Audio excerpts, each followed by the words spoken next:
দলীয় রাজনৈতিক সিদ্ধান্ত অনুযায়ী দল থেকে বহিষ্কৃত হলে সাতক্ষীরা 4 আসন শূন্য হয়ে যাবে বলে ইঙ্গিত দিয়েছেন নির্বাচন কমিশনার আনোয়ারুল ইসলাম সরকার। জাতীয় সংসদ নির্বাচনের পর কোনো দলের সংসদ সদস্যকে দলীয় সিদ্ধান্ত অনুযায়ী বহিষ্কার করা হলে তার সংসদ সদস্য পদ বহাল থাকবে কিনা এবং ওই আসন শূন্য ঘোষণা করা হবে কিনা এমন আইনি প্রশ্নের জবাবে তিনি এই মতামত ব্যক্ত করেন।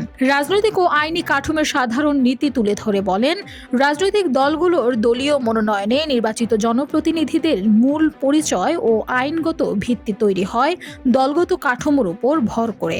তাই দল যদি আনুষ্ঠানিকভাবে কোনো সদস্যকে বহিষ্কার করে এবং তার মনোনয়ন প্রত্যাহার বা বাতিল করে, তবে তার আসন শূন্য হওয়াটাই স্বাভাবিক আইনগত প্রক্রিয়া।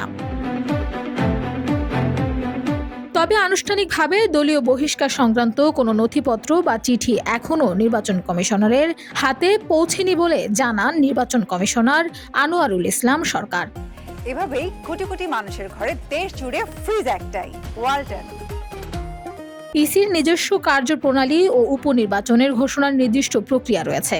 অফিসিয়াল কাগজপত্র হাতে পাওয়ার পর নির্বাচন কমিশন আইন, বিধিমালা ও সংবিধানের সংশ্লিষ্ট অনুচ্ছেদ পুঙ্খানুপুঙ্খ পর্যালোচনা করে সিদ্ধান্ত নেওয়া হবে।